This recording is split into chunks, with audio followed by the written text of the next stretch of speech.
자, 이제 물권의 의의와 특성에 대해서 공부를 해볼게요.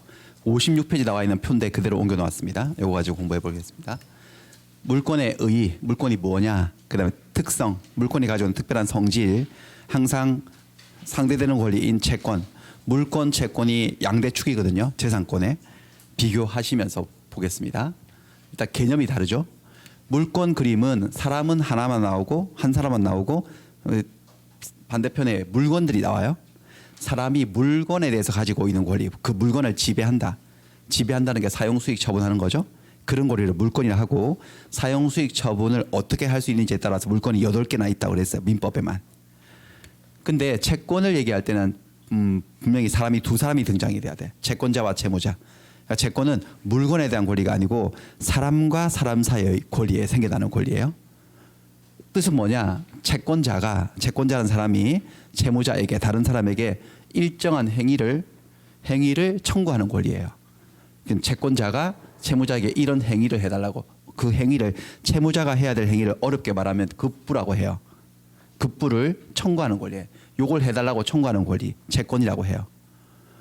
여기서 우리가 고정관념을 하나 깨야 되는데, 우리가 법을 배우기 전에 채권 이러면 뭔 생각이 드세요? 채권이 뭐냐 이러면 뭐라고 여러분 대답하실 것 같아요? 법을 안 배웠다고 하고, 정확하게 안 배웠다고요. 채권 이러면 돈 받을 권리?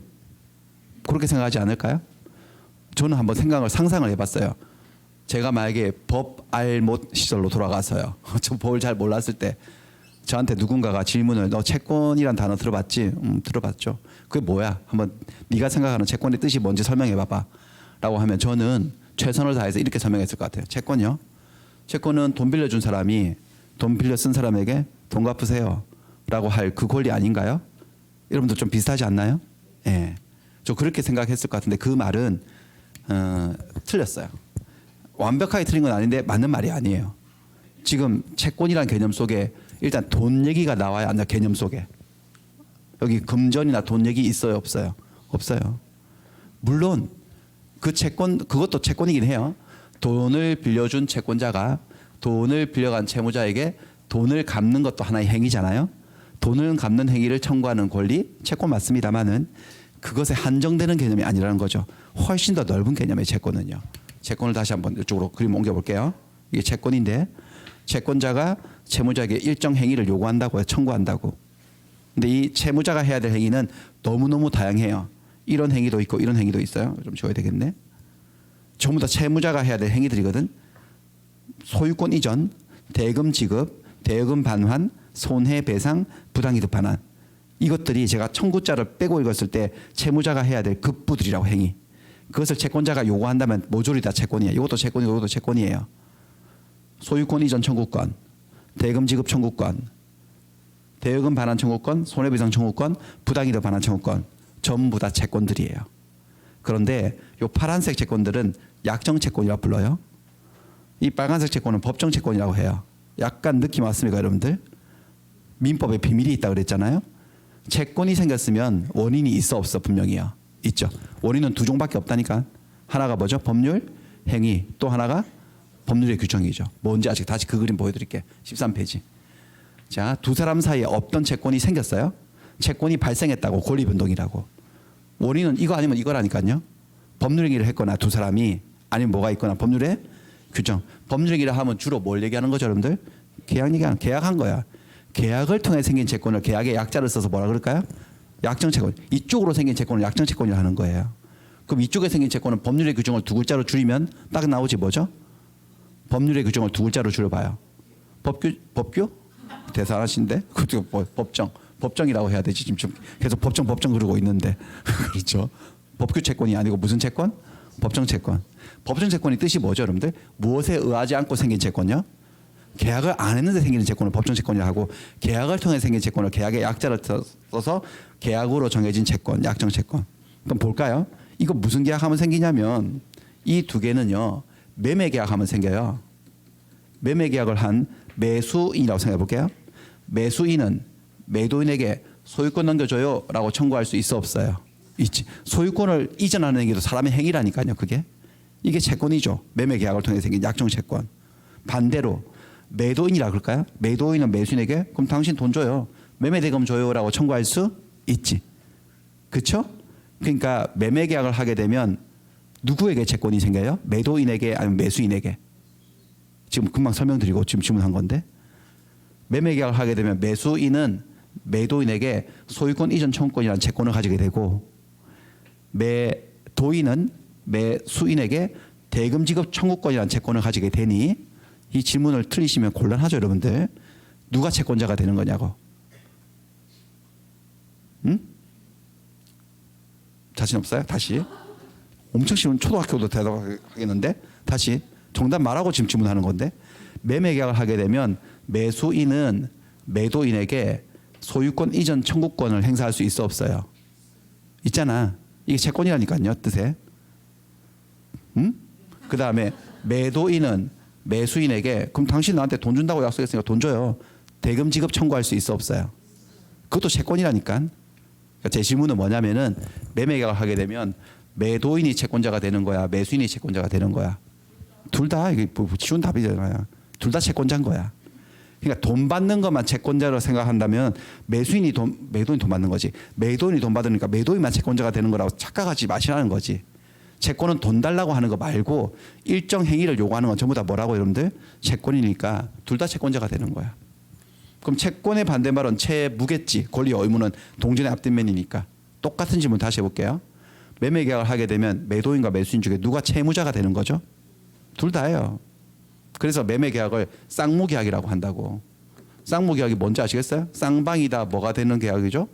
채무를 부담하는 계약을 쌍무 계약이라고 얘기를 해요. 그러니까 돈 받는 거다라는 그 생각을 하는 순간부터 실력 향상이 절대 안 되는 거지. 거기서 머물러 있는 거지. 사고의 폭이. 됐어요. 이런 건 매매 계약하면 생기는 채권. 그래서 이 채권은요. 대여금 반환 청구권은 소비 대차 계약이라고 돈 빌려주는 계약이 소비 대차 계약이에요. 돈을 빌려준 대주는 돈을 빌려 쓴 차주에게 당신 돈 갚아야지. 돈을 갚는 대여금을 반환하는 것도 사람의 행위잖아요. 그것을 청구할 수 있어 없어? 대주는요. 있지. 여기다 권자 붙이면 된다니까. 대여금 반환 청구권 채권이다 아니다? 채권이죠. 일정한 사람이 일정한 다른 사람에게 일정 행위를 청구하는 권리. 이런 채권들은 다 무슨 채권이라 한다? 약정 채권. 매매 계약, 소비대차 계약, 계약에 의해서 생긴 채권. 자기들이 약속해서 그런 생긴 채권을 약정 채권이라고 해요. 약정 채권. 그다음 이 밑에 법정 채권 한번 볼게요. 법정 채권은 그런 게 아니고 먼저 750조부터 먼저 볼게요. 손해배상 청구권요. 예를 들어서 을이 차를 운전을 잘못해서 운전 부주의로 남자를 치었다고 할게요. 차로 사람을 치는 행위를 불법행위라고 합니다. 고의 또는 과실, 고의는 아니었겠지만 과실로 인한 위법행위로 타인에게 손해를 가한 자는 손해를 배상할 책임이 있다. 그러니까 얘가 운전자로서 가해자고 피해를 입었다면 피해자 갑은 가해자 을에게 손해배상을 청구할 권리가 생기겠죠. 이 손해배상 청구권은 뭐 이 사람의 손해가 1,000만 원이라면 1,000만 원 달라고 할 권리가 생긴다고. 채권이죠. 특정인에게 특정 행위 손해배상을 하는 행위를 청구하는 권리니까 사람의 행위를 요구하는 채권이라고요. 근데 이것은 둘이서 계약을 한 게 아니죠. 당신 내 차에 앞에 서 있다가 내 차에 탁 받치세요. 그럼 내가 1,000만 원 드릴게. 오케이. 이렇게 합의한 게 아니라 그냥 그런 일이 생기다 보니까 계약 없이 이런 750조 규정의 요건이 충족되어서 법률의 규정에 의해서 생기는 채권이라고. 이런 채권을 뭐라고 한다고? 법정 채권이라고 얘기를 하죠. 법정 채권. 그다음에 부당이득 반환 청구권도 채권이에요. 일종의. 부당이득은 뭐냐? 법률상의 원인 없이 타인의 재산이나 노무로 인해서 자기는 이익을 얻고 타인에게 손해를 가한 거지. 정당한 원인도 없이 타인에게 손해를 가하고 취득한 이익을 부당이득이라고 하고, 그게 부당이득이라면 당연히 돌려줘야 된다. 그럼 손해를 입은 사람은 돌려달라고 청구할 수 있다는 거지. 예를 들어 볼까요? 갑하고 을이 매매 계약을 했어요. 매매 계약을 한 매도인이야. 얘가 매도인. 그래서 계약금도 받고 중도금도 받았어요. 이렇게 중도금 받았어요. 근데 그들이 한 매매 계약이 유효하다면 얘는 매매 대금, 계약금, 중도금 받을 권리가 없는 거예요, 있는 거예요? 계약이 유효하다면 있는 거죠. 그럼 계약금, 중도금 받은 게 법률상의 원인 없이 받은 거야, 원인을 가지고 받은 거야? 부당이득이 아닌 거지. 돌려줄 필요가 없지. 근데 계약금 중도금 받은 상황에서 매매 계약이 뒤늦게 무효인 것으로 판명이 난 거예요. 얘들은 몰랐어. 처음에는 무효라고 가정할게요. 처음부터 무효였던 거지. 그 무효라는 말이 뜻이 뭐예요? 대금 받을 권리가 생긴다 안 생긴다?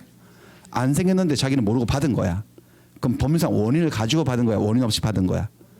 받고 계약금 중도금 받아서 나는 돈 들어왔고 얘는 돈 빠져나갔으니까 손해 입었지. 이렇게 계약이 무효인데도 받은 대금을 네 글자로 표현하면 뭐라고 한다는 거 여러분들? 부당이득이죠. 그럼 가지고 있어야 돼? 돌려줘야 돼? 얘는 돌려줄 의무가 생기고 얘는 돌려달라고 청구할 권리가 생긴다고. 돌려달라고 청구할 권리. 이게 지금 잠깐만요. 이게 청구할 권리가 생긴다는 거죠. 그러니까 이게 부당이득 반환 청구권인데 이것은 계약에 의해서 합의되어서 돌려주는 것이 아니고 민법 741조에 이 요건이 갖추어짐으로써 부당이득 반환 청구권이 생기는 거거든요. 그러니까 이런 부당이득 반환 청구권, 손해배상 청구권 이런 것들은 계약에 의해서 생긴다. 법률의 규정으로 생긴다. 그래서 무슨 채권이라 부른다? 법정 채권. 어쨌든 채권이라는 것은 어떤 사람이 다른 어떤 사람에게 어떤 행위를 해달라고 요구하는 권리를 말하는 거예요. 그 요구할 권리를 가진 사람은 채권자. 그다음에 그 해줄 의무를 지닌 자를 뭐라 한다고? 채무자. 채무자가 해야 될 행위를 어렵게는 급부라고 하는데 급부가 항상 돈을 주는 것만 급부인 것이 아니고 다른 어떤 행위를 하는 것일 수도 있어 없어요? 있어요. 돈 받는 거에 한정시키지 말라는 거죠. 됐습니다. 여기까지 일단 그러고 그래서 다르게 한번 나눠볼게요.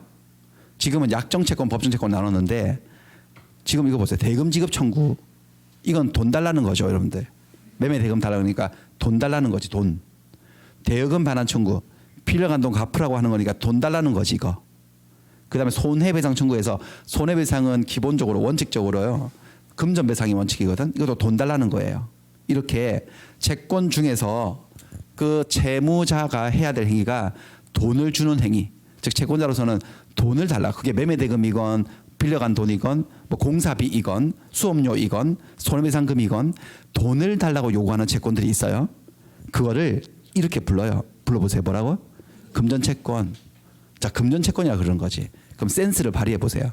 벌써 채권에 금전채권이 있다는 말은 무슨 채권도 있다는 거죠. 금전채권이 아닌 것도 있으니까 이 단어를 썼겠지. 모든 채권이 다 돈 달라는 거라면 금전이라는 말을 붙일 필요도 없지 않냐 이거지. 무슨 채권도 있다는 거예요, 여러분들? 안일비자, 비금전채권. 돈 달라는 거 말고 다른 특정 행위를 요구하는 것도 채권이라는 거지. 그런 채권을 뭐라고 한다고요? 비금전채권이라고. 요게 그렇지 않습니까? 요게 비금전채권이네. 지금 매수인은 매도인에게 당신 나한테 소유권 이전한다고 약속하셨죠? 소유권 이전해 주세요. 빨리빨리 등기소합시다. 라고 청구할 권리 있어 없어요? 있죠. 소유권을 이전해 달라고 하는 행위를 요구하는 거지 돈을 달라고 하는 게 아니거든요. 이런 건 금전채권이다. 비금전채권이다. 비금전채권이다. 그러니까 채권의 개념을 폭을 넓히셔야 된다라는 거. 당연히 채무도 돈 갚는 거요. 이러면 맞아요, 틀려요? 틀렸다는 거지. 돈 갚는 거는 채무의 한 유형 중에 하나일 뿐이고 돈 갚는 거 말고 매도인이 매수인에게 소유권을 이전해 주는 것도 하나의 뭐라는 거죠? 채무가 될 수 있고 그렇습니다. 제가 원장님하고 계약을 해가지고 지금 여기 학원 강사 원장님하고 무슨 계약을 했겠죠. 그래서 저는 여러분들에게 매주 월요일 날 와서 이렇게 수업을 4시간 정도 해야 될 법적 의무가 있어요. 원장님은 저 그 행위를 요구할 권리가 있고 물권일까요? 채권일까요? 채권이죠. 사람과 사람 사이 그 행위를 요구하는 건 다 채권이라니까요. 그럼 제가 원장님에게도 채권이 있을까 없을까? 원장님은 저한테 월요일마다 빨리 지각하지 말고 오셔가지고 열심히 강의해줘요. 그 행위를 요구할 채권이 있고요. 저는 원장님에게 한 달 열심히 강의하면요. 강사를 주세요. 그거를 돈 달라고 할 권리가 있어 없어요? 서로 채권자인 거야 이게. 서로 채권자면 동시에 서로 뭐인 거예요? 채무자인 거예요. 원장님의 채무는 금전 채무죠. 저한테 돈 줘야 되고 저는 금전 채무예요. 비금전 채무예요. 비금전 강의할 채무예요. 이것도 채무라고 채권 채무라고. 그렇습니다. 이렇게 해서 일단 물권 채권 개념을 이해하셨고 그 다음에 이 물권의 효력, 채권의 효력이 다른데요. 물권은 누구에 대해서나 주장할 수 있어요. 왜냐하면 물권은 어떤 사람에 대한 권리인가요? 물건에 대한 권리인가요? 물권은요. 물건을 지배하는 권리니까 예컨대 갑이 이 건물의 소유권자라면요. 소유권자라면 누군가에게만 내가 소유자라고 주장할 수 있나? 누구에게나 주장할 수 있나? 누구에게? 5,200만 모든 사람들에게 내 집이니까 내 허락 없이 들어오지 마요. 힘이다라고 모든 사람들에게 주장할 수 있어요? 모든 사람들에게 주장하는 힘은 절대적인 힘이죠. 대세적인 힘이에요. 절대적이고 대세적이라고 하죠. 대세적이라 할 때 이 세자는 세상 세자죠. 전 세상을 상대로 주장할 수 있는 힘이에요. 특정 사람에게만 주장할 수 있는 힘이 아니고. 하지만 채권이라는 개념을 보세요. 채권의 뜻 자체가 이 그림을 읽으시면 돼. 누가 채권자가 누구에게 어떤 행위를 해달라고 뭐 하는 권리죠? 청구하는 권리. 누구에게 청구한다고? 채무자에게. 그러면 온 세상 사람들이 대한민국 5,200만 모든 사람들이 내 채무자인가요? 채무자는 정해져 있나요? 특정되어 있는 거죠. 그 사람에게만 청구해야 되는 거예요. 다른 사람에게 청구할 수는 없죠. 없습니다, 여러분들. 그렇죠? 그러니까 이것은 절대적이다, 상대적이다. 힘이 상대적이죠. 대세적이에요. 전 세상이에요. 어떤 한 사람을 상대로 하는 거야. 한 사람. 대인적이라고 얘기합니다. 다시 한번 이 용어들을 여러분들 자꾸 입에 올리셔가지고 내 것으로 익숙하게 만드는 게 문제를 지문가를 볼 때 빨리빨리 해독이 되는 거죠. 물권의 힘은 어떻다? 절대적이다, 대세적이다. 채권의 힘은 어떻다? 상대적이다, 대인적이다. 그렇죠. 그렇습니다. 여러분들은 학원에 계약을 하셨으면 여러분들도 채권자가 된 거예요. 원장님에 대해서 저하고는 관계없어요. 저한테는 아무 채권도 없지 여러분들. 그렇습니다. 원장님에 대해서요. 수업을 제공해달라. 좋은 강사들하고 계약을 해가지고 양질의 수업을 제공해달라 요구할 채권이 생긴 거예요. 그렇죠? 원장님도 여러분들에게 채권이 있어 없어요? 있지. 그렇죠? 그냥 이게 무슨 무료 봉사하는 거 아니잖아요. 수업료를 내세요라고 하는 권리가 있고 원장님의 채권은 금전 채권, 여러분들 채권은 비금전 채권이죠. 그렇습니다. 여러분들이 가지고 있는 권리 수강권은 채권이라고 일종의. 그래서 상대적이어서 아무데나 가서 써먹으시면 안 된다. 그렇죠? 여기보다 저기 에듀윌 저 괜찮다던데. 그래서 오늘 저기 한번 가서 들어볼까. 나 강의 받을 권리가 있는데 계약도 했는데 거기 가서 강의를 듣고 앉아 계신 거야. 그래서 오늘 수강증 검사를 한다고 학원에서 그러길래 당당히 내밀었지. 여기 수강증을. 그러면 이걸 모르는 거예요, 여러분들. 여러분들이 가지고 있는 수강할 수 있는 권리는 물권이다, 채권이다. 채권이라서 대인적이에요, 대세적이에요. 대인, 그 인은 여러분들 원장님이에요. 여기 와서만 행사할 수 있는 권리예요. 상대적인 채권에 불과한 거지. 그렇습니다. 그래서 한번 연습해 볼게요. 이렇게 매매 계약을 했는데 이게 갑이 이 건물의 소유권자예요. 이거 물권이에요, 채권이에요. 소유권이라는 권리는요. 물권이죠. 이 건물에 대한 완전한 물권이죠. 근데 계약을 했어요. 계약은 소유권을 이전해 주겠다, 대금을 지급하겠다고 약속하는 거죠. 근데 우리나라에서는 계약만 해서는 소유권이 넘어가지 않아요. 등기해야 돼요, 등기. 근데 아직 등기 안 했어. 등기 안 했으면 소유권은 여기 있지 이쪽에 없어요.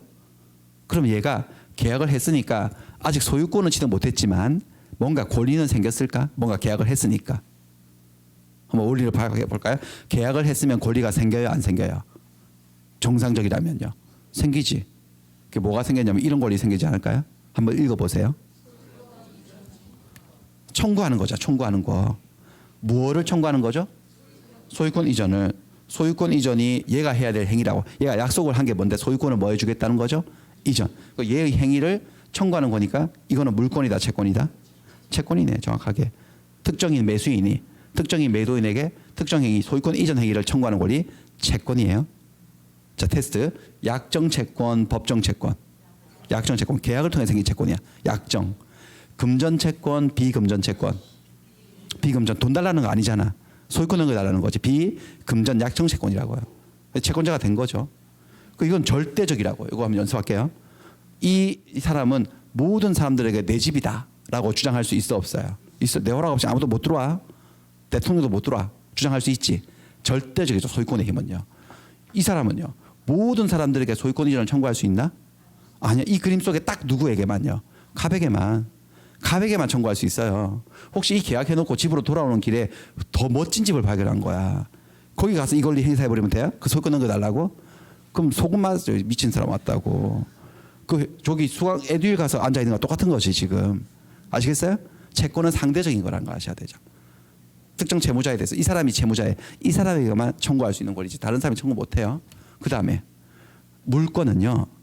지배하는 권리인데 물건을 지배하는 권리인데 어떻게 지배하냐면 독점적이고 배타적으로 같은 말입니다. 배타가 뭐죠? 타인을 배제하고 나 혼자 홀로 이 말이죠. 독점적 지배권이에요. 독점 지배권이기 때문에 어떤 문제가 나오냐면은 일물일권주의. 물건 하나에 똑같은 지배권은 물건은 오로지 하나밖에 성립이 안 돼. 독점 지배권이기 때문에 일물일권주의. 예를 들면 갑이 이 건물에 소유권이 있는데 동시에 을도 이 건물에 소유권을 또 가질 수 있을까? 동시에 저렇게 소유권이 한 개의 건물에 두 개가 존재할 수 있느냐? 절대로 안 돼. 있을 수 없는 얘기입니다. 소유권은 오로지 물건 하나의 소유권 하나밖에 없습니다. 절대적 독점적 지배권이기 때문에. 아닌데 어떤 분들은 아닌데 내가 집 한 채 소유자 둘이서 공동 소유라고 해가지고 지분을 가지고 둘이서 있는 거 봤는데 그거는 소유자가 둘이 있는 것이지 소유권이 두 개 있는 게 아니에요. 소유권은 몇 개라고? 한 개밖에 없고 소유권이 1을 2분의 1씩 나눠 갖고 있는 거야. 지분이라고 해서요. 그들의 지분을 합치면 1이 나오게 돼 있어요. 일물 일권이야. 독점 지배권이기 때문에 이건 있을 수 없는 이거는 뭐지? 있을 수 없는 얘기고요. 대신 이거는 가능해요. 전세권. 전세권은 가능해요. 전세권은 종류가 다르잖아요. 이거는 완전한 물권이고 얘는 용익 물권이잖아요. 이거는 한 개의 건물에 두 개가 동시에 존재할 수 있지. 그냥 우리가 상식적으로 생각해도 집주인 있고 세입자 있고 할 수 있어 없어? 물건이에요. 있지. 가능해요. 이거는 일물 일권주의 위배가 아닙니다. 이것도 가능해요. 동시에 KB는 국민은행, 보통 국민은행으로 할게요. 그러니까 저당권을 가졌다는 것은 국민은행이 갑에게 돈을 빌려주고 채권을 담보하기 위해서 이 건물에 뭐를 가지게 되었다는 거죠? 저당권, 담보물권. 저것도 물권인데 그럼 물건 하나에 지금 물건이 몇 개나 있는 거야? 3개 있죠? 소유권, 전세권, 저당권. 저렇게 있는 거는 상관없다. 괜찮은데 그럴 때라도 물권은 이 문제가 생겨요. 잠시만요. 네가 저기에 이게 이건 상당히 불편하네. 이 부분은. 이 문제가 생겨요. 우선적 효력요. 그 무슨 말이냐? 하나의 물건에 건물 한 채 소유권, 전세권, 저당권 이렇게 세 가지가 동시에 존재할 때는 독점성 때문에 그들 사이에 우열이 존재하게 됩니다. 우열. 더 세고 더 약하고 순위 랭킹이 매겨진다는 물권의 세계는요. 대충 여러분들 감각에 소유권하고 전세권은 무엇이 더 우선할까요? 소유권이 우선하겠죠? 아니고요. 전세권이 우선해요. 소유권하고 저당권은 무엇이 더 우선할까요? 저당권이 우선하죠. 눈치가 빠르신 거죠. 그렇죠? 바로 한번 학습 효과가 있는 거죠. 맞습니다. 저당권 우선합니다. 일반화시키면 이 전세권은 용익물권이잖아요, 여러분들. 저당권은 담보물권이고 이런 거 합쳐가지고 뭐라 그런다 그랬어? 6개를 제한물권. 그러니까 소유권하고 제한물권은 뭐가 더 세다는 거죠? 제한물권이 더 세. 오히려 더 세요. 좀 이따 할 거예요. 그 문제는 자세하게. 그다음 지들끼리는요. 제한물권하고 제한물권 지들끼리는 누가 더 우선하냐면요. 전세권이 더 셀까요? 저당권이 셀까요? 이거는 먼저 성립한 권리가 우선해요. 전세권은 2018년도에 생겼고요. 저당권은 2019년도에 생겼어. 전세권 우선이야. 뒤집어지면 저당권이 우선이에요. 그러니까 물권의 세계는 서로 우열이 있다 없다? 있다. 물권의 세계에서는. 이제 채권으로 갑니다. 물권 지워버리고. 채권은 그런 거 없습니다. 채권은 독점성, 배타성이 없습니다. 이런 거 없습니다. 그러니까 하나의 건물에 소유권은 하나밖에 있을 수밖에 없잖아요. 하지만 채권은 독점성이 없기 때문에 한 사람의 채무자에게 똑같은 채권자가 똑같은 채권을 여러 개 양립 가능하다. 여러 개 채권이 있을 수 있다는 거지. 그러니까 보세요. 을이 내가 저 갑이랑 계약을 해서 소유권 이전을 청구할 권리가 생겼으니 세상 사람들아 이제 니들은 아무도 갑에게 나와 같은 소유권 이전 청구권을 가지면 안 돼. 나만 가지는 거야 라는 독점성은 없다는 거예요.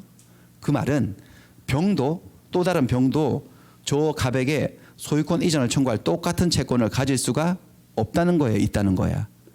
있다는 거죠. 이 채권에는 뭐가 없기 때문에? 독점성이 없기 때문에 이런 채권을 가질 수 있어요. 이거 그냥 쉽게 생각하면 쉬운 채권으로 가볼게. 제일 만만한 채권이 금전 채권이거든. 이해하기 쉬운 게. 을이 갑에게 돈 1,000만 원 빌려줬으면 1,000만 원 갚으라고 요구할 채권이 생겨 안 생겨요? 생기죠. 근데 그 사정을 알고 있는 병이 갑이 또 돈을 자기한테 빌리러 왔어. 사정이 딱 해서 이런 채권이 있다는 걸 다 알고도 빌려줬어 그냥. 그럼 병도 갑에게 똑같이 나한테도 1,000만 원 갚아라라고 할 채권이 생겨 안 생겨? 같은 채무자에게 똑같은 1,000만 원 갚아라고 요구할 똑같은 채권이 생기잖아. 다 알고 있어도. 왜요? 이런 채권에는 뭐가 없기 때문이죠, 여러분들? 독점성, 배타성이 없기 때문이에요. 그럼 이 채권도 생긴다 안 생긴다? 생긴다. 어떻게 하면 생기죠? 얘처럼 계약하면 되지. 그렇죠? 계약하면 생기는 거지.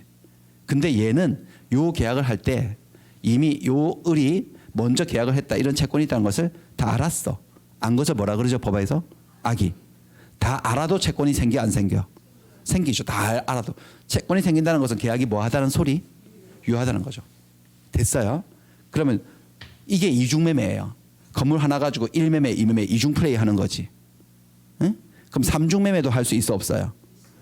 100개를 매매도 매매 계약이 전부 다 뭐 하다는 거죠? 그럼 100명의 매수인이 생겨서 100명의 채권자들이 똑같은 채권을 가질 수도 있다는 거죠. 그러면 이제 어떻게 되느냐? 어느 채권이 더 우월하냐? 요거는 4월 달에 계약했고 요거는 5월 달에 했거든. 그럼 요 채권이 요 채권보다 한 달 먼저 생긴 거잖아요. 그럼 얘가 더 우월한가? 없어요. 물권의 세계는 아까 전에 제가 잠깐 힌트를 드렸는데 먼저 성립한 권리가 우선한다고 그랬잖아요. 채권은 그런 거 없어요. 채권은 성립 순수에 관계없이 모든 채권자들은 전부 다 뭐하다? 평등하다. 그렇죠? 모든 채권자들 조심스럽네요. 평등한 거예요. 모든 채권자들의 힘은 다 평등해요. 그렇기 때문에 선행주의. 그냥 먼저 누가 채권 만족을 보게 될까? 누가 소유권 이전을 보게 될까? 먼저 등기한 사람이 임자예요. 그래서 이 사건은 등기를 이렇게 해버리면요. 얘가 먼저 소유권 이전 등기를 청구를 해서 두 번째 매매 계약을 했어도 먼저 등기해버리면 정상적으로 여기 소유권이 이쪽으로 넘어옵니다. 이렇게 아니요. 이렇게 넘어온다는 거지. 소유권을 취득해요. 그렇습니다. 채권의 세계는 채권은 약간 쌍놈의 집안 같이 그렇습니다. 그렇습니다. 위아래도 없고 그렇습니다. 이쪽은 약간 양반 뭐 유계 질서가 좀 있고 한데 그럴 때 을은요. 요 병한테 한 소리 하고 싶을 수도 있잖아요. 당신 내가 왜 먼저 찜해놓은 집을 당신 중간에 가로채. 내가 먼저 1매매를 했는데 두 번째 매매가 되고 먼저 등기했으니까 이렇게 가서 따지고 싶은데 못 따져. 이런 원리를 대면 채권은 여러 개의 채권이 양립할 수 있고 채권자들은 성립 순서에 따른 우열이 없기 때문에 여러분들 갖고 있는 수강권이 물권이었어 채권이었어요. 채권. 그리고 여러분들 채권도 다 평등한 거지. 여러 명의 채권자들이 생길 수 있어 없어요? 여기 채권자들 여러 명이 앉아 계시네 이렇게. 혹시 채권도 독점성이 있다 그러면 학원들 다 망해요. 한 명 받으면 마감 쳐야 되잖아요. 독점적 수강권이라면. 그렇지 않고 채권엔 독점성이 없기 때문에 이렇게 채권자들이 같이 있고 어떤 분은 1월 달에 등록하시고 어떤 분은 3월 달에 등록하셔도 그 수강할 권리에 차이는 있다 없다? 없죠. 다 평등한 거예요. 그래서 이쪽에 소유권을 취득합니다. 이런 얘기들이 이중매매 얘기가 어디 나오느냐면은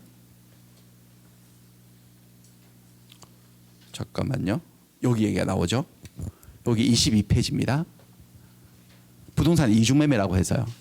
이중매매가 뭐냐면은 이중매매라고 하는 개념은 보다시피 갑이 이 건물을 가지고 첫 번째 매매 계약을 체결했어요. 매매 계약을 체결했는데 아직 제1 매수인이 뭘 하지 않았다? 등기하지 않았어. 그러면 소유권이 아직 넘어오지 않고 저기 있거든요. 그래서 병이 찾아와서 돈을 더 준다 그러니까 거기 쓱 넘어가는 거지. 그래서 제2 매매 두 번째 매매 계약을 하게 되고 두 번째 매수인 제2 매수인이 등기를 해줘버리는 사건을 이중매매라고 해요.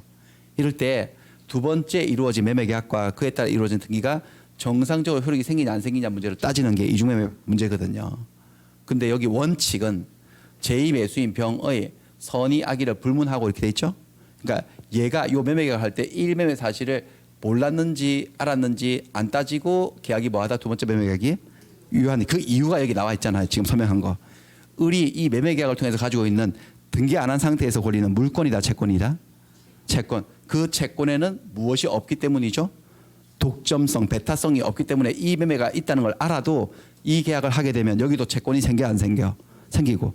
그리고 이 채권하고 이 채권은 우열이 존재하지 않기 때문에 이 매수인이 등기하게 되면 소유권을 취득하는 게 원칙이라는 거죠. 정상적으로. 아시겠어요? 그러면 1 매수인은 2 매수인에게 뭐라고 할 수는 없고 누구를 잡아야 되죠? 누구를 때려잡아야지? 갑을 나를 배신한 나한테 계약을 해놓고 나한테 소유권 이전을 약속해놓고 딴 데 소유권을 넘겨줘가지고 그 채무 불이행 사태를 만들어버린 갑을 책임 추궁해가지고 어떤가를 해야 돼요. 뭐 그게 원칙인데 또 예외도 있긴 있어요. 예외는 나중에 배우기로 하고요. 그렇습니다. 여기까지 그렇고 같이 계속 진행을 할게요. 지금 배워보니까 물권하고 채권이 완전히 다른 권리라는 것을 여러분들 좀 이제 느낌이 좀 왔을 건데요. 더 센 게 어느 쪽이죠? 센 느낌을 받는 게 물권. 좀 비리비리한 게 뭐예요? 채권이고 그렇습니다. 그래서 여러분들 물권은 이런 경우에 물권, 이런 소유권, 전세권, 저당권 이런 것들은 물권으로서 절대적 권리고 배타적 지배권이기 때문에 아무나 함부로 만들 수가 없습니다. 물권은 그 종류와 내용이 오로지 법에 의해서 정해집니다. 다시 한번 어떤 원리냐면 물권은 모든 사람들에게 주장할 수 있어 없어요? 모든 사람들에게 있지. 그 모든 사람들에게 주장하려면 모든 사람들이 합의한 규범인 무엇에 의해서 만들어야 된다는 거죠? 법에 의해서 만들어야 되지. 계약은 모든 사람들이 하는 게 아니고 둘이서 하는 거잖아요. 계약을 통해서 물권을 만들면 되겠다 안 되겠다? 안 되지. 그건 안 되고 법에 의해서 만들어진다. 물권 법정주의. 그에 비해서 채권은요. 모든 사람들에게 주장해요. 특정 채무자에게만 주장할 수 있어요. 특정 채무자.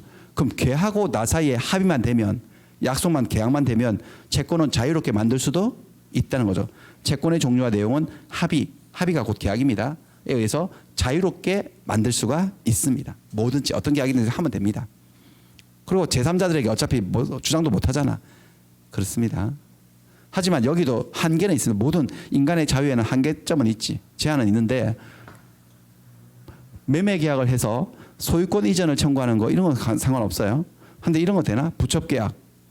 그래서 네가 내 첩이 되어주면 아파트를 한 채 사주겠다. 이런 계약을요. 그런 계약을 하게 되면 거기선 채권이 생긴다 안 생긴다? 안 생기죠. 당신 내가 나는 약속을 지켜서 지금 벌써 3년째 그런 생활을 첩 생활을 하고 있는데 왜 약속을 안 지키냐? 소유권 이전을 해달라. 그런 권리들은 생기지 않죠. 그런 것들은 반사회적이어서 아니면 기업 공인중개사가 법정 한도를 초과한 보수를 받겠다고 계약을 하면요. 계약은 자유롭지만 그건 자유일까요? 위법일까요? 위법이죠. 그럼 법정 한도를 넘은 보수를 달라고 요구할 채권은 생긴다 안 생긴다? 안 생기겠지.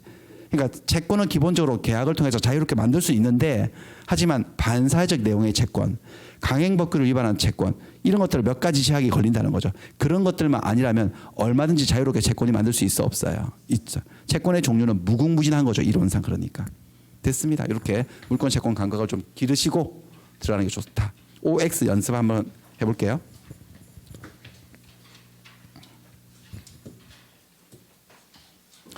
자, 여기 보시면은 문제 하나만 보겠습니다. 여기 갑은 을과 자기 소유 부동산에 대해서 매매 계약을 을과 먼저 체결을 했어요. 대금도 수령을 했는데요. 그 사실을 알고 있는 병, 안다는 걸 뭐라고 표현하죠? 법에서 악이 알고 있는 병에게 그 부동산, 다른 부동산이 아니고 그 부동산, 동일 부동산을 다시 매도했으니까 이중매매를 하는 거네. 그리고 등기까지 맞춰줬대. 그 사람에게 등기를 해줘 버렸대요.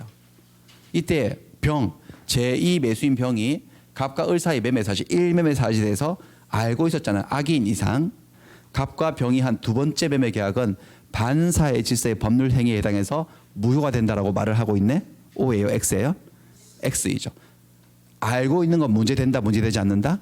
문제되지 않는다. 알고 있어도 반사적 계약 아닙니다. 유한 계약입니다. 유한 계약이니까 X입니다. 뭐 그 정도 하고 다음 다시 돌아가겠습니다. 그 다음에는 물권의 객체 쪽으로 가볼게요. 객체. 물권의 객체는 다시 객체라고 하는 게 뭐냐면은 그 대상을 얘기하죠. 권리의 대상. 자, 물권의 뜻이 뭐였죠? 사람이 무엇을 지배한다? 물건을 지배하는 거니까 물권의 객체는 당연히 물건이죠. 물권의 의의는 98조에 나와요. 민법 98조 본법에서 우리 민법에서 물건이라 함은 유체물과 전기, 기타 관리할 수 있는 자연력을 말한다. 저게 물건의 정의예요. 민법상. 근데 저거는 우리 시험 범위에 공식적으로 안 들어와 있는 거기 때문에 모셔도 돼요. 여기를 해석을 해보면 결론이 뭐냐면은 물건은 인간이 사람이 관리할 수 있는 모든 존재는 다 물건이에요. 형체가 있건 형체가 없건 인간이 관리할 수 있는 건 모두 다 물건이에요. 관리, 여기서 말한 관리는 동의어가 지배예요. 지배라 하면 뭐였죠? 사용수익 처분. 그러니까 인간이 사용할 수 있는 수익을 낼 수 있는 처분할 수 있는 모든 존재들은 형체가 있건 유체물이건 무체물이건 전부 다 물건들이에요. 물건. 여기 히터 틀어가지고 지금 따뜻한 온기가 감돌고 있잖아요. 온기. 온기 자체는 하나의 기운이지 뭐 기체 같은 게 아니잖아. 이거는. 그러니까 이거는 근데 어쨌든 인간이 관리하고 있죠. 전기세 내가면서 관리하고 있으니까 이런 따뜻한 온기 또 여름철에 에어컨 틀어서 나오는 냉기 이런 것도 다 물건이에요.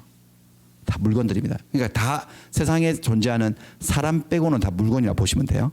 근데 이제 물건을 분류를 해요. 우리 민법에서는 부동산과 동산 99조, 주물과 종물 100조, 원물과 가실 101조, 102조 이렇게 해서 분류를 하는데 요 개념들 완전 구구단이죠. 여기는 지금 여기 숫자도 안 나오죠. 근민법에 없다는 거예요. 민법에도 안 나오지만 지금 우리가 인수분해 미적분 문제 1차 방정식, 2차 방정식 이런 문제 풀 시험 문제 수준이 그건데 구구단 정도는 알아야 되는지 않냐 해서 지금 구구단 정도 해드리는 거예요. 이제 본 수업 들어가면 1월 달부터 제가 본 수업이라 하는 것은 1월 달부터 하는 수업인데 거기 들어가면 저런 얘기 할 시간은 없거든요. 부동산 동산부터 보겠습니다. 자, 99조에 나오죠.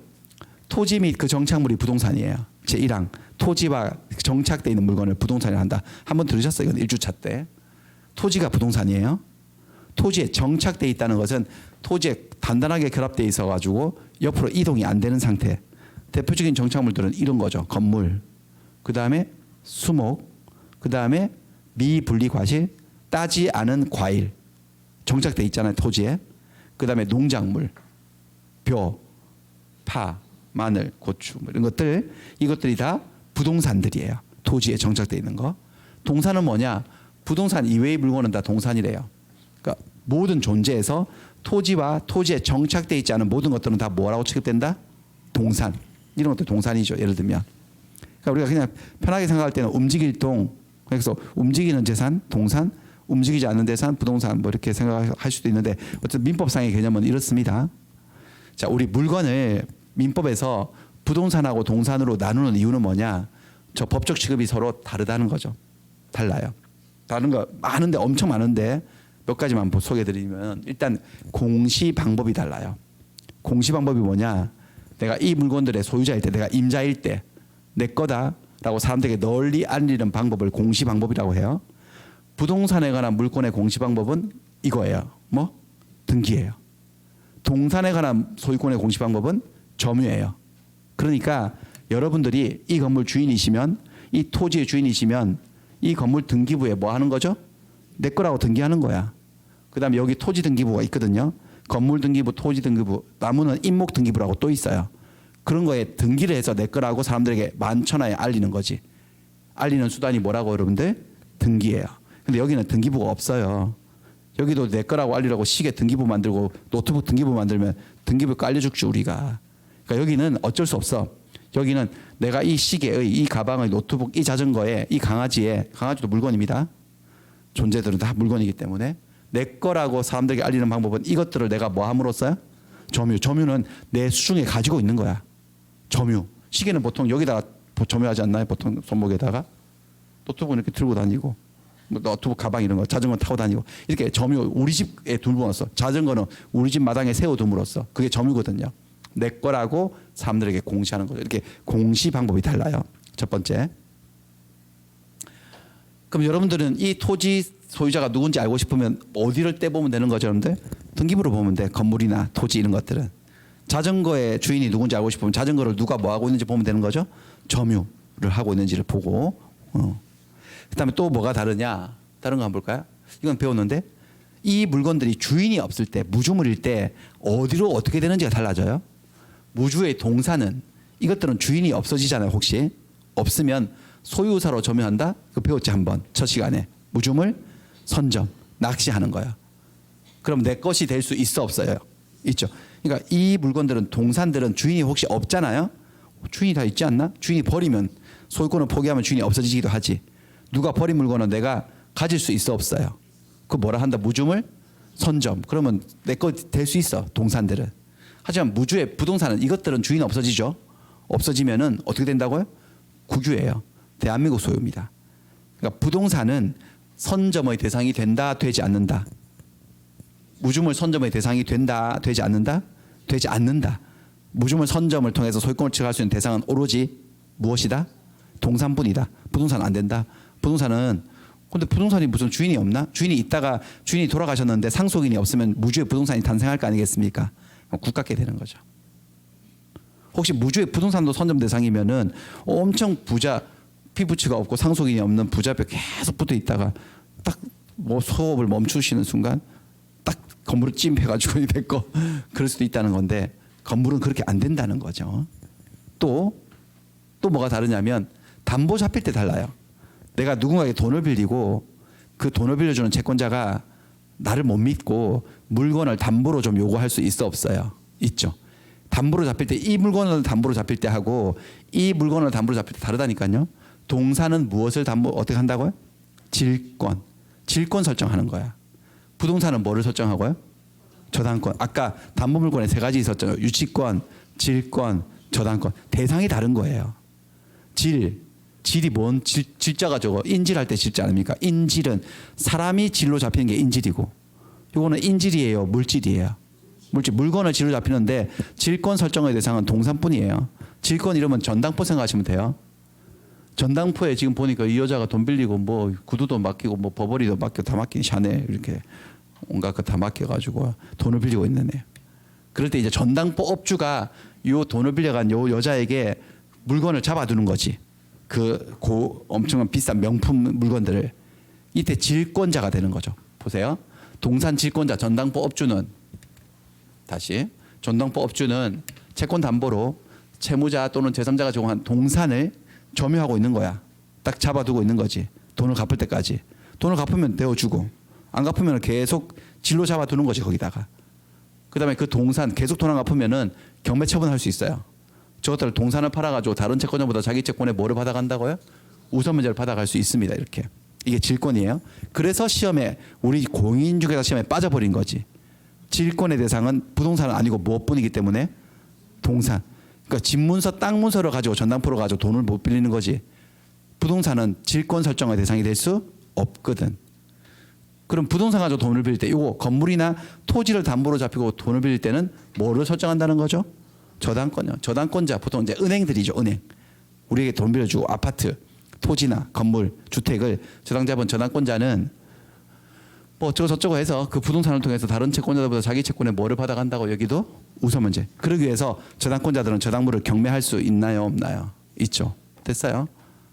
그러니까 지금 우리가 공부하는 것은 동산과 부동산의 법적 취급이 서로 다른 것을 보고 있고 몇 가지 예를 보고 있어요. 제일 첫 번째 뭐가 달랐다고 기억해 보세요. 공시 방법이 달랐죠. 부동산은 무엇을 통해서? 등기. 동산은요? 점유. 두 번째는 무주물 선점이 되냐 안 되냐. 여긴 돼요 안 돼? 무주물 선점. 여기는요? 안 돼요. 그다음 담보 잡힐 때 여기는 뭘 설정하는 거야? 질권. 여기는. 요 위에는요? 저당권. 달라 이렇게. 또 엄청나게 다른 게 하나가 이거거든. 선의취득. 우리 시험에 안 나와요. 왜 안 나올까? 선의취득의 대상은 동산뿐이거든. 동산만 대상으로 해서 선의취득이라는 제도는 무지무지 중요해서 다른 모든 민법 시험에는 무조건 나오는 거예요. 거의 100%. 우리 시험에는 100% 안 나오지. 99.9% 안 나오죠. 한 번 10몇 회인가 17회 미쳐가지고 한 번 냈다가 엄청 욕먹고 한 번도 안 했어요. 34회 동안 안 나오는 건데 한 번 딱 나왔어요. 실수로. 이게 뭐냐면 선의취득은 뭐냐면은 평온하고 공연하게 동산을 양수한 자가 선의이며 과실 없이 동산을 점유한 경우에는 양도인이 정당한 소유자가 아닌 때에도 즉시 그 동산의 소유권을 취득한다요. 뭔 말인지 알아들으시겠어? 못 알아들으시겠지. 지금 일단 양수했다고 되는데 그냥 편하게 매수했다고 생각할게요. 그냥 같은 말은 아닌데 지금 편하게 할게요. 평온하고 공연하게 그냥 평화롭게 정상적으로 동산을 샀어. 이것들. 자, 이 물건들의 소유자가 갑이라고 가정할게요. 갑이라고 할게요. 갑이 이 물건들을 점유하고 있어요. 점유. 시계를 차고 있고 가방을 들고 있고 노트북도 들고 왔고 자전거 타고 왔어. 걔도 질질 끌고 왔어요. 안 따라올 것 같은데 뭐 질질 끌려 왔어요. 동산들을 점유하고 있으면서 자기 거라 그러네. 자기가 이 물건들에 뭐가 있다고 하면서요. 소유권. 그리고 나 을한테 팔았다고 이렇게.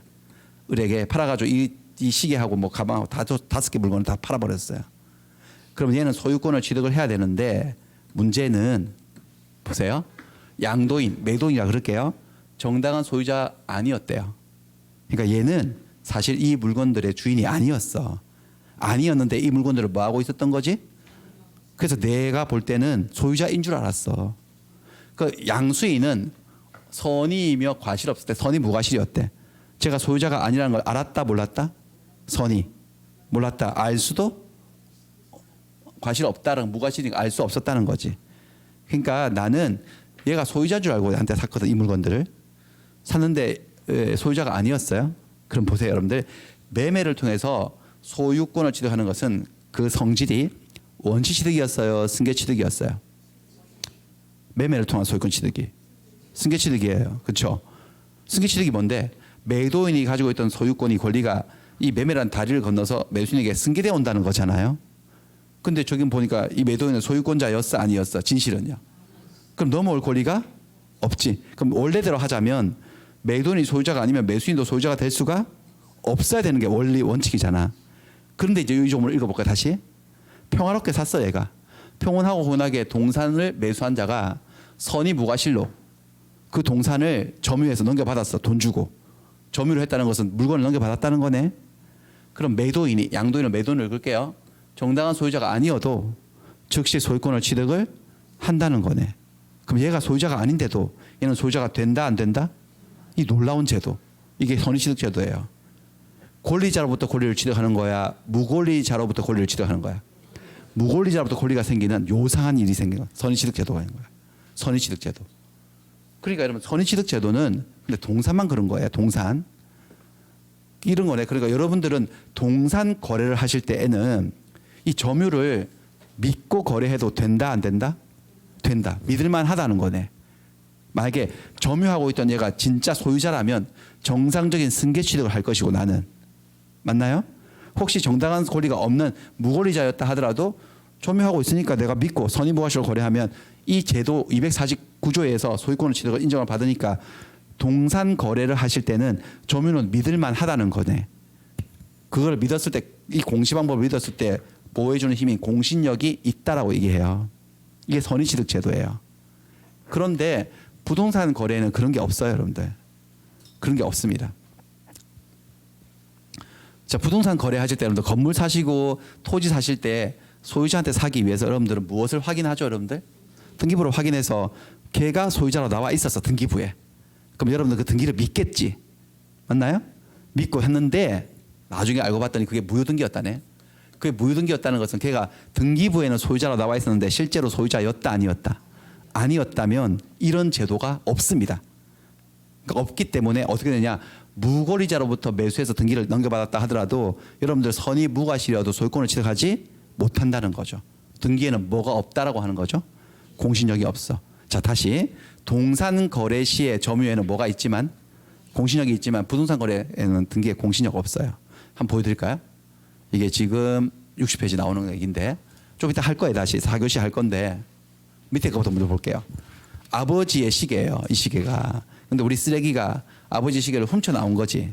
절취. 그럼 소유권 취득한 거다 못한 거다? 못한 거지. 훔쳐 나와서 소유권 취득할 수는 없잖아요. 훔쳐서 소유권 취득할 수 있을 것 같으면 우리가 지금 공부를 할 게 아니고 절도의 기법 이런 거 배워가지고 그렇죠? 그렇지만 훔쳐가지고 차고 나왔으니까 시계를 뭐 하고 있는 거죠? 그러니까 얘 눈에는 소유자처럼 보이는 거지 그냥. 그래서 얘가 친구한테 야 이거 멋진 시계인데 너 오니까 친구 네가 싸게 줄 테니까 살래? 라고 해서 얘는 얘가 소유권자가 아닌지 무권리자인 줄을 모르고 알지 못한 채 선의 무과실로 매매할 수 있어 없어요? 그 돈 주고 이걸 딱 사고 점유를 믿고 한 거지. 그러면 얘가 양도인이 소유자가 아니어도 249조에서 소유권을 취득한다 못한다? 이 제도를 이름을 뭐라 한다고요? 선의취득 제도라고 한다고. 동산에서만 적용되는 조문이에요. 똑같은 상황을 만들어 볼까요? 이번에 우리 쓰레기가 아버지로부터 이 집을 증여받은 적이 없는데 증여를 받은 것처럼 계약서를 위조했어요. 계약서를 위조해서 등기소에 가서 등기 신청해가지고 자기 앞으로 증여받은 것처럼 등기를 해놓았네. 당연히 증여계약은 효력이 없으니까 등기도 효력이 있어 없어요? 없어요. 무효등기예요. 소유권 취득 못한 자예요. 근데 등기부에 소유자로 나오니까 아무 사정을 모르는 선의 무과실의 병 눈에는 소유자처럼 보여 안 보여? 그래서 공시되어 있는 등기를 믿고 공시되어 있는 등기를 믿을 신 공신해가지고 이렇게 거래를 해가지고 등기를 넘겨받은 거지. 이 사람 소유권 취득한다 못한다? 못한다. 등기에는 뭐가 없다? 공신력이 없다. 이 사람 소유권 취득 못합니다. 동산 거래에서 점유에는 뭐가 있지만 부동산 거래에서 등기에는 뭐가 없다? 공신력이 없다. 한마디로 등기는 믿을 게 못 된다 이거지. 등기를 믿을 게 못 되죠. 큰일이네. 그렇습니다. 이게 이럴 때 쓰는 말이 있죠. 아는 게 병이다. 모르는 게 약이다. 여러분들이 이걸 배우시기 전에는 등기를 의심하진 않았겠지 적어도. 그렇죠? 국가가 관리하는 공적 정보인 등기부에 소유자 나와 있으면 거기를 의심해서 혹시 소유자 나와 있지만 소유자 아닌가 이렇게 의심하진 않았을 거지만 지금 의심병이 들겠네 이렇게 되면. 혹시 여러분들이 믿은 등기부가 진실과 불일치하고 그 사람이 등기부상 명의자가 소유자가 아니라고 밝혀지면 여러분들은 그걸 사서 등기를 그 밑에 이름을 올려도 소유자가 된다는 거 안 된다는 거? 안 된다는 거죠. 등기는 믿을 게 못 된다는 거예요. 등기를 믿을 게 못 돼요. 그럼 앞으로 이제 어떻게 거래해야 되나? 부동산 거래할 때 무엇을 믿고 거래해야 되느냐? 등기도 못 믿고 등기를 믿으셔야 됩니다. 등기를 믿고 해야 됩니다. 믿을 게 못 된다며? 뭐 그러면요. 그럼 뭐 남편은 믿고 삽니까?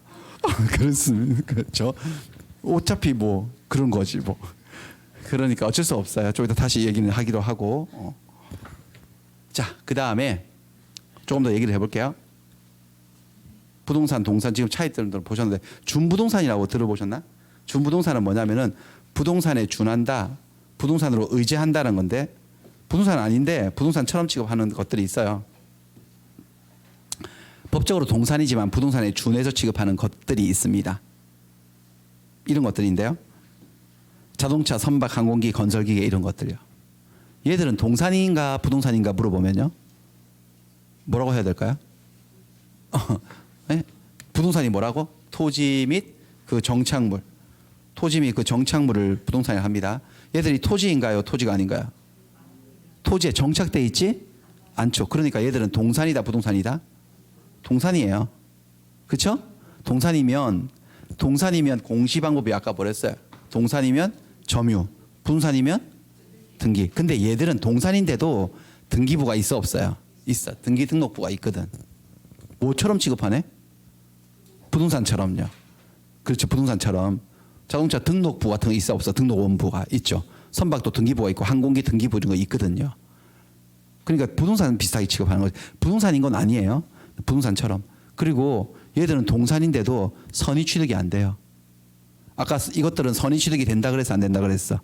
부동산 안 되고. 얘는 동산이면 선의 취득이 돼야 되는데 안 돼요. 얘들 선의 취득하면 안 돼요. 그리고 황당한 거지 여러분들. 자전거는 누가 타고 왔어. 타고 왔다는 게 자전거를 뭐 하고 있다는 거죠 여러분들? 점유. 자기 거라 그런 거야. 그 내가 믿고 샀지 이걸 자전거를. 돈 주고 샀지. 나중에 보니까 장물합이었네. 소유자 아니었네.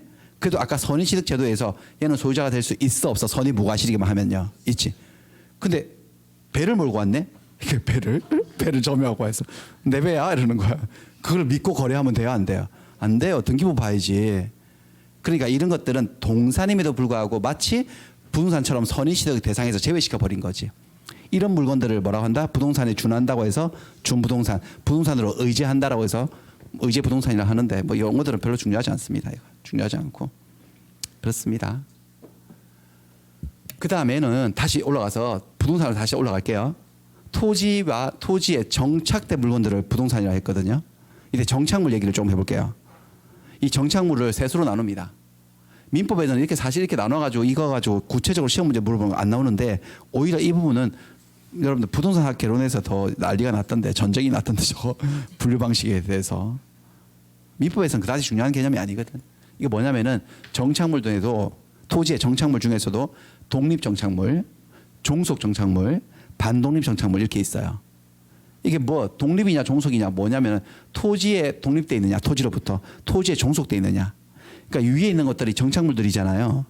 다 부동산들인데 이게 토지의 일부냐 토지의 한 구성 부분 일부로서의 부동산이냐 아니면 토지하고 별개의 물건으로서의 부동산이냐 토지에 종속돼 있느냐 토지로부터 독립돼 있느냐 이 문제거든요. 제일 먼저 독립 부동산을 보기 전에 예를 하나 들어드릴게요. 이렇게 책상이 하나 있어요. 책상은 하나의 물건이잖아요. 근데 여러분 책상 다리는 책상하고 별개의 물건인가요? 책상의 일부인가요? 책상의 일부죠. 이게 물건을 책상 하나, 다리 하나 이렇게 물건을 두 개로 세지 않잖아. 저거 몇 개죠, 물건이 지금? 한 개죠.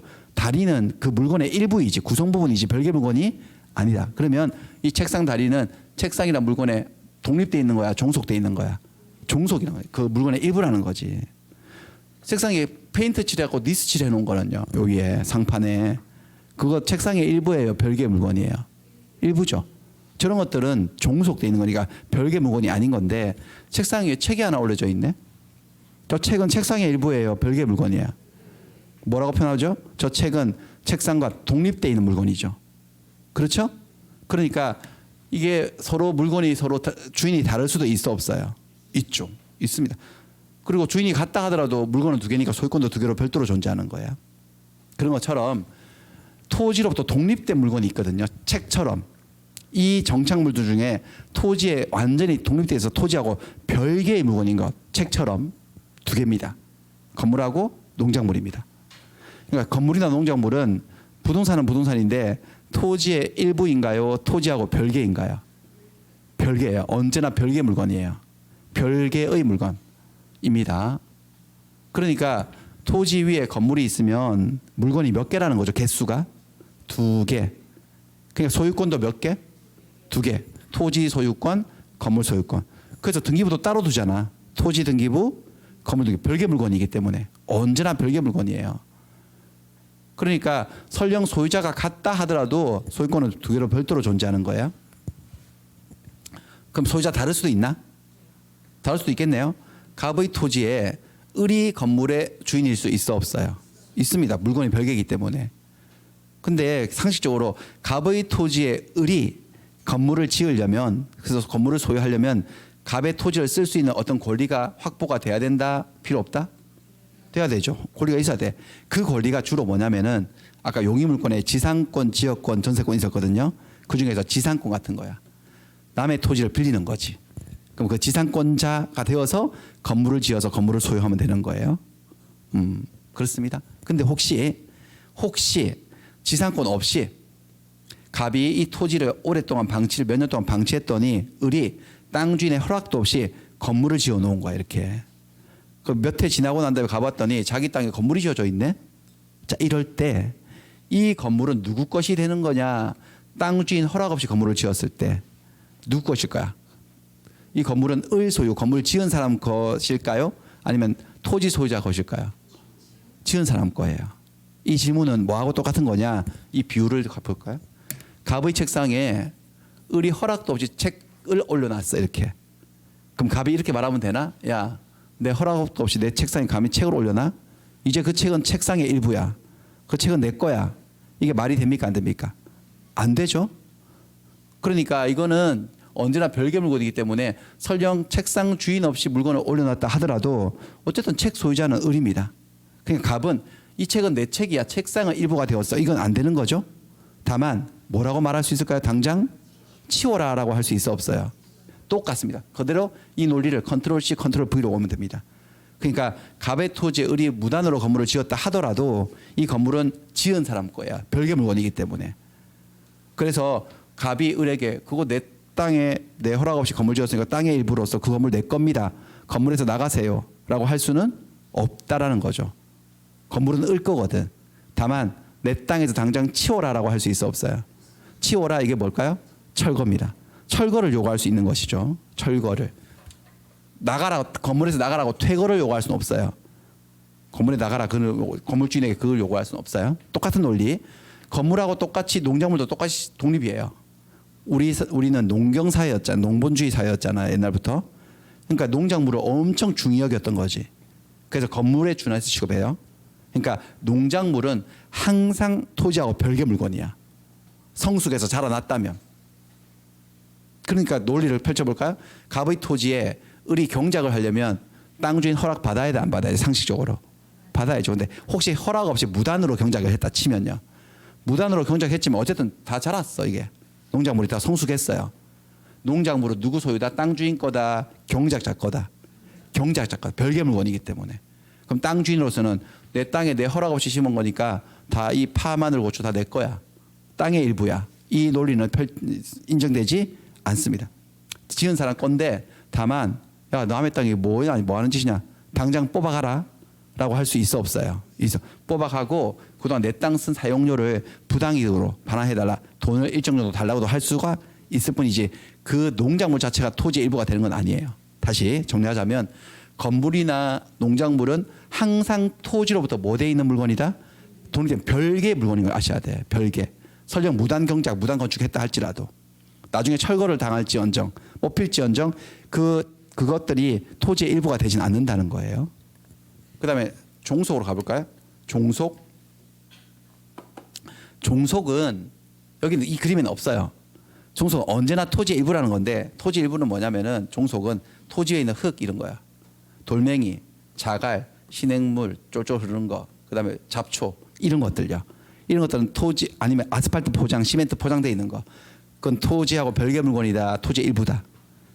일부 100% 종속돼 있는 거죠. 그러니까 토지를 팔아버리면 한 필의 토지를 팔아버리면 토지 위에 있는 흙도 팔린 거야 안 팔린 거야. 시멘트 포장돼 있으면 시멘트 포장도 같이 팔린 거죠. 그러니까 이 책상 위에 있는 리서치라고 똑같다는 거예요. 그런 것들은 종속이라고 하고요. 그럼 반독립은 뭐냐? 깍두기지.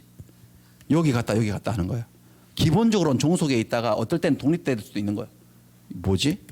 그렇습니다. 이렇게 종속돼 있다가 독립될 수도 있는 것을 반독립이라 합니다. 이것들이죠. 수목하고 미분리 과실.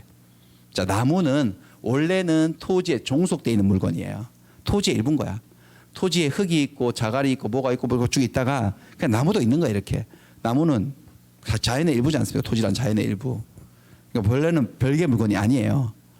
그러니까 일반적인 나무들은 여러분들 토지의 일부이기 때문에 종속돼 있기 때문에 토지를 팔면 토지에 있는 나무도 같이 팔린다 안 팔린다? 팔리는 거잖아요. 그런데 어떤 나무들은 토지하고 별개로 거래되는 나무도 있어 없어? 인간 세계에서요. 땅보다 더 비싼 나무들도 있어요. 그러니까 인간들은 토지는 안 팔면서 그 위에 심어져 있는 나무만 거래하고 싶은 경우도 있거든요. 독립시키고 싶은 거지 토지로부터 별개 물건으로. 그럴 수 있으니까 그렇게 할 수도 있고 그러니까 반독립이라고 해요. 미분리 과실도 마찬가지인데요. 수목 같은 경우에 토지로부터 독립시키려면은 독립시키기 위해서 만든 게 바로 임목에 관한 법률이에요. 이런 법이 있어요. 임목에 관한 법률. 임목이 뭐냐? 임목은 나무들의 집단이에요. 집단으로서 이 법에 따라서 소유권 보존 등기를 받은 것을 임목이라고 해요. 쉽게 얘기하면 등기한 나무를 뭐라 한다고요? 임목이라고 해요. 그럼 임목이 등기를 딱 임목 등기부가 있어요. 임목으로 딱 등기를 해버리면 임목의 독립성 어디로부터 독립된다는 소리일까요? 토지로부터. 임목은 부동산이고 토지의 정착물이니까 일단 부동산인데 토지하고 별개 부동산이야. 이제는 임목 등기를 해버리면 임목의 소유자는 토지하고 분리해서 따로 임목만 양도할 수 있다 없다 이제는요. 별개 물건이 되었으니까 그러니까 임목 등기부에 소유권 이전하게 하면 되겠지. 그 다음에 임목만 등기부가 만들어졌으니까 돈을 빌리고 담보로 제피는 뭐를 할 수도 있다는 거죠? 저당권. 이건 부동산이기 때문에 저당권 설정하는 거지. 할 수도 있습니다. 그리고 토지 소유권 또는 처분, 토지 소유권의 처분은 임목에는 영향을 미치지 않는다. 이게 뭔 말일까요? 임목 등기가 돼 있으면 건물처럼 별개 물건이기 때문에 그 이후에 토지를 팔아가지고 토지 주인이 바뀐다고 해서 임목도 따라서 소유권이 넘어가는 것이 아니다. 별개 물건이 된다는 거죠. 이렇게. 이거 임목이라고 해요. 되셨죠? 자, 그다음에 뭐가 있냐면 명인 방법이라고 하는 게 있어요. 명인 방법은 뭐냐? 그러니까 이런 제도를 만들어 둔 거지.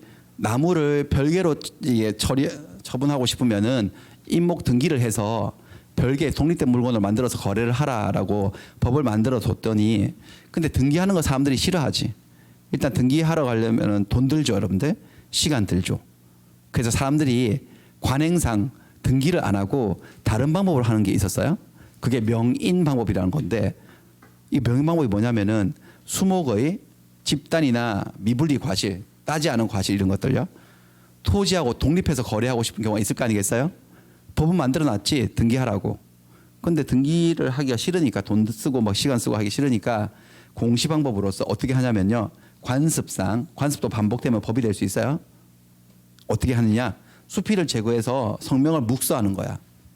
사람들이 이렇게 하는 거지. 나무가 이렇게 있으면 이 나무를 토지하고 독립시키기 위해서요.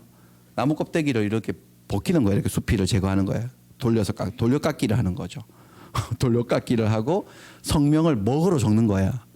소유자 아무개라고 서석진 이렇게 적어 놓는 거지. 나무 수필을 제거해서 화살표를 뒤로 이렇게 돌려놓고요. 그 뒤로 싹 가보면 뭘 봐? 이렇게 돼 있고 그렇습니다. 이게 뭐냐면 이게 명인 방법이에요. 이 나무의 소유권이 서석진에게 있다는 것을 사람들에게 명백히 인식시키는 수단이라는 거예요. 이런 관행들이 만연이 됐던 거지. 등기를 안 하고 저걸 계속했어요. 저거를 저렇게 하거나 근데 이게 나무가 한 그루면 이렇게 하면 되는데 나무가 너무 여러 그루면 이걸 다 하기가 너무 힘들잖아요. 그럴 때는 이렇게 나무들이 많으면은 나무 주위 새끼를 둘러치고요. 소유자의 성명을 묵상한 목차를 세우는 거예요. 이렇게. 아니면 미분리 과실도 여러분들 땅은 안 팔면서 여기 있는 것을 밭대기로 농작물을 팔고 싶을 때도 있어 없어요? 있죠. 그럴 때도요. 그럴 때 명의 방법을 적당하게 실시해서 소유권이 넘어갔다는 걸 공시하는 거 이런 것들이 관습상 인정되고 있었는데 이게 하도 반복이 되니까 대법원도 인정했어요. 이렇게 해도 된다고. 하나 제가 사진 한번 찾아봤는데 구글에 뭐 없어요. 명의 방법을 사진으로 이미지로 한번 찾아려도 없어요. 제일 비싼 게 이런 건데 보니까 뭐 이렇게 해가지고 뭐 나무 17개 정도인데 소유자가 박노 누구시래요. 핸드폰 번호 적혀 있고 이렇게 이 근처에 이 7개 나무가 내 거라고 사람들에게 적당하게 해놓은 거예요. 이게 저런 걸 뭐라 한다고 여러분들? 명인 방법. 저걸 하면은 명인 방법을 실시했다라고 하거든. 명인 방법을 실시한 수목은 토지의 일부이다. 별개 물건이다. 별개 물건. 원래는 이런 것들은 토지의 일부인데 이렇게 등기를 하거나 명인 방법을 갖추면은 토지로부터 독립된다. 그러니까 반독립이라고 얘기를 하는 건데 이런 용어들은 사실 알 필요 없습니다. 민법에는 안 나옵니다. 저런 것들. 그냥 그 법적 취급이 그렇게 한다는 것만 알고 계시면 돼요. 용어는 아실 필요 별로 없고요. 그렇습니다. 여기까지 OX 연습을 한번 해볼게요.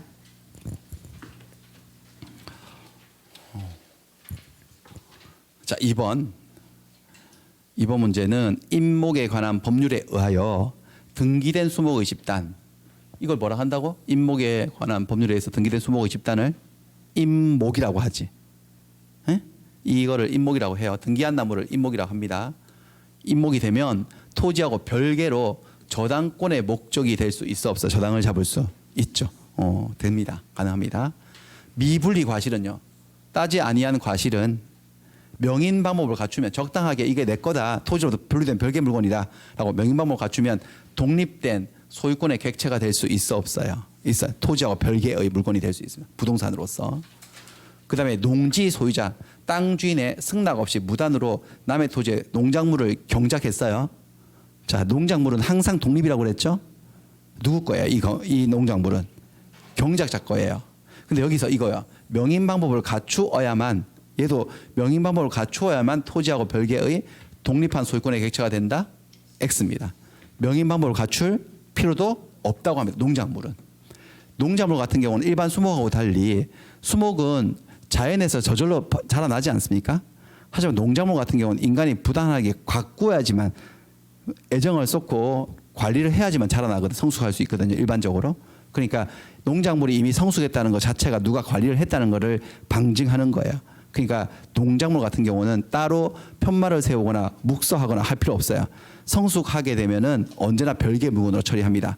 명인 방법을 갖출 필요도 없습니다. 그래서 이 부분이 틀렸습니다. 여기까지 하고 그 다음에 조금 더 다시 돌아와서요. 자, 지금 부동산과 동산 보셨어요? 여기까지는 좀 진행을 하고 좀 치겠습니다. 자, 두 번째는 주물과 종물이에요. 주물과 종물. 자, 두 개의 물건이 있습니다. 근데 B라는 물건이 이 네 가지 요건을 충족한다면 첫 번째는 A하고 독립된 별개 물건이야. 물건이 두 개인 거야, 별도로. 그 다음에 이 B라는 물건은 A의 상용, 통상적인 용법에 제공되고 있어요. 얘가 이 물건의 쓰임새에 도움을 주고 있는 거지. 세 번째는 소유자가 서로 같아요. 두 개의 물건의 소유자가 같고, 네 번째는 B라는 물건은 A에게 부속돼 있어요. 부속이라 하면 장소적 근접성, 곁에 있다는 거죠. 근처에 있다는 거예요. 이 네 가지 요건이 갖추어지면 이 B라는 물건을 종물이라 그래요. 이쪽 물건을 주된 물건, 주물이라고 해요. 그러면 이제 백조가 뭐를 말하고 있느냐? 제1항에 어떤 물건의 소유자가 그 물건의 상용에 제공하기 위해서 자기가 소유하는 또 다른 물건을 곁에다가 부속을 시켰을 때 그 부속되어 있는 물건은 뭐라고 부르겠다? 종물. 이 지금 이 일항을 지금 분석해 놓은 겁니다. 주물과 종물의 대표적인 예는 배와 도예요. 배와 도. 이거 한번 들으셨는데 이거 백조. 배와 도. 배하고 노를 한번 볼까요? 이 노라는 물건은 일단 배하고 독립된 별개의 물건으로 사고 팔 수도 있잖아요. 1번 통과. 그럼 노는 배의 상용에 제공되고 있죠. 노주는 배니까 배를 저어서 나아가게 하는 물건. 그 다음에 배하고 노는 소유자가 같겠고, 그 다음에 노는 배 곁에 있죠. 근접거리에. 이러면 이 노가 종물이고 배는 주물이에요. 이런 주물과 종물 관계가 만들어지면 백조 이항의 효과, 종물은 주물 처분에 따른다라는 이게 무슨 성질이었죠? 부종성이었어요. 법의 세계에서 종된 것은 주된 것과 법적 운명을 같이 한다. 여기다 넣어보면은 노는 배의 처분에 따른다. 즉 노주는 배 주인이었는데 갑이 을에게 이 배를 매매하면 노도 매매의 대상에 포함이 된 거다 안 된 거다? 된 거다 이렇게 해석이 된다 그랬잖아요. 이거 뭐 할 때 배웠더라 이거 백조 이거? 그쵸 임의규정. 법 규정에는 강행 규정도 있고 임의 규정도 있는데 요 규정은 강행 규정이었어요 임의 규정이었어요? 임의 규정이어서 종물은 주물 처분에 따르지 않기로 두 사람이 특약할 수 있어 없어요? 있죠. 노를 제외할 수도 있죠. 제외하면은 백조 이항은 적용되지 않아. 그런 특약이 없을 때 의사 해석의 기준으로 삼기 위해서 만든 규정이라고 했어요. 저런 게 주물 종물 이야기예요. 주물 종물 개념도 아셔야 되는데 하나 더 보여드리면 부종성을 보여주는 저당권의 효력은 저당 잡혀 있는 부동산에 종물에도 그 효력이 미친대요. 아까 저당권의 효력이 뭐였죠? 사용하고 수익하는 거였어. 처분하는 거였어. 처분 경매 처분. 근데 내가 어떤 부동산에 저당을 잡아두는데 그 부동산 곁에 뭐가 있다는 거죠? 종물. 거기까지 경매 처분할 수 있다는 거. 거기 팔아가지고 우선을 받을 수 있다는 거네. 그렇죠?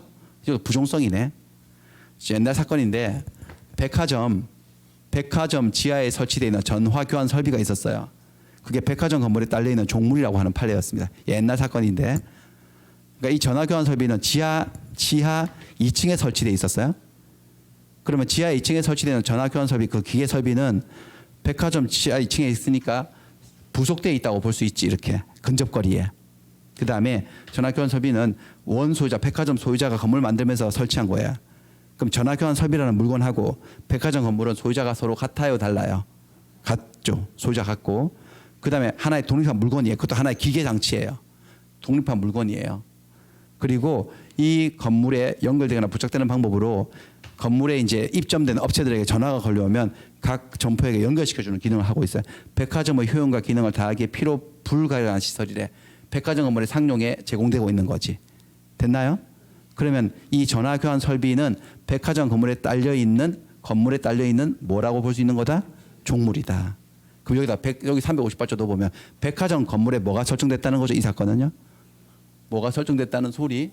저당권. 백화점 건물 주인이 은행에서 돈 빌리고 건물을 담보로 잡혀 놓은 거지. 근데 나중에 돈을 못 갚으면 은행은 건물을 경매할 수 있어 없어요? 근데 그 밑에 있는 지하 2층에 있는 전화 교환 설비는 같이 경매가 된다는 거 안 된다는 거예요? 된다는 그 소리죠. 부종성입니다. 그래서 부동산의 종물은 주물 처분에 따르고 저당권은 종물에 대해서 그 효력이 미치기 때문에 저당권의 실행 경매로 인해서 부동산을 경락받은 자는 이 백화점 건물을 낙찰받은 사람은 종물인 전화 교환 설비의 소유권도 같이 취득을 한다 못한다? 한다. 부종성의 원리죠. 됐습니다. 이런 것들 주물 종물 개념 보셨어요? 마지막 하나만 더 원물 과실 얘기해 볼게요.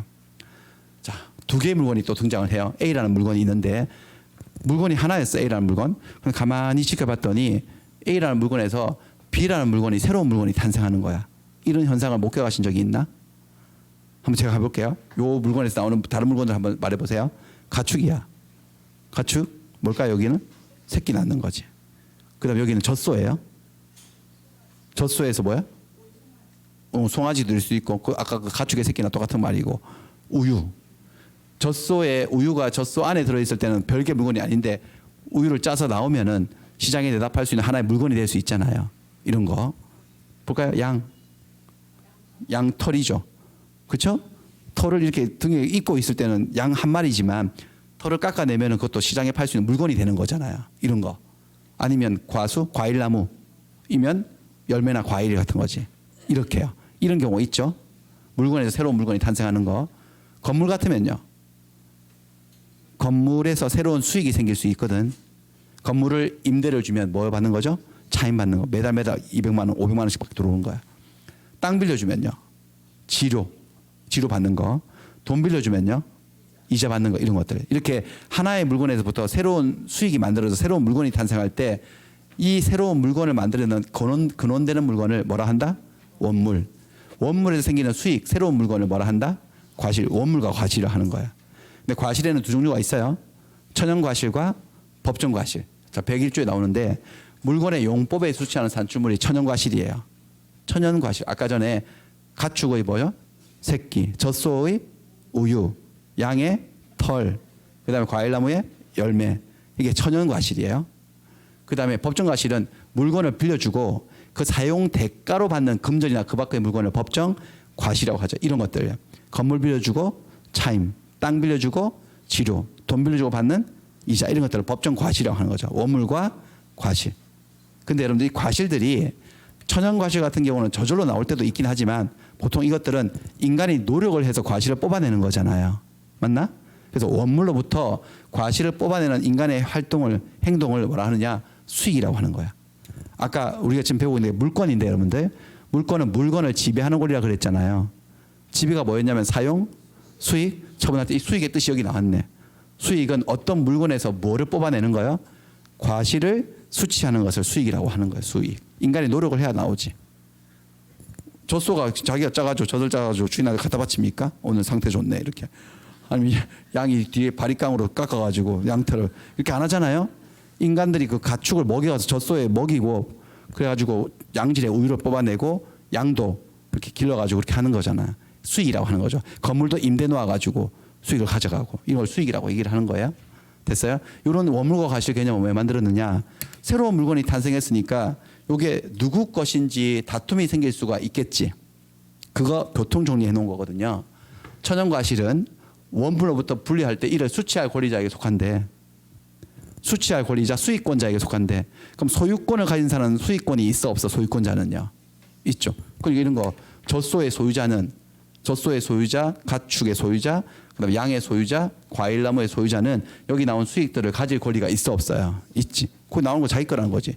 젖소가 내 거면 우유도 내 거라는 거죠. 수취하면. 그런 얘기고, 그다음에 법정과실은 수취할 권리의 존속기간 일수 비율로 취득한대요. 그게 뭐냐면은 건물이 매매가 되었거든요. 이번 달에 매매가 돼서 소유자가 바뀌어요. 근데 이 건물에는 매달 300만 원씩 임료가 들어오고 차임이 들어오고 있는 거야. 그러면 소유자가 이 차임을 가져갈 수익권이 있어요, 없어요? 있죠. 근데 소유자가 이번 달 20일에 바뀌거든. 소유자가 바뀌어요. 그러면 그 말이네. 수취할 권리의 존속기간 일수 비율로 취득하니까 이번 달 차임은 누가 가져가느냐? 20일치는 전 소유자가, 10일치는 새로운 소유자가 이렇게 받아가라는 소리지 않습니까? 그런 거 교통 정리한다고 만든 게 원물 과실 개념이고, 물론 이렇게 안 하고 특약을 해서 다르게 정할 수도 있어요, 없어요? 그러니까 무슨 규정일까? 저것들도 강행 규정이 아니라 임의 규정이죠. 요 정도입니다. 요 정도의 기초 베이스예요. 이렇게 좀 힘드셨지만 이렇게 하고 좀 쉬었다가 일물 일건주로 가겠습니다. 조금 쉬었다 하겠습니다.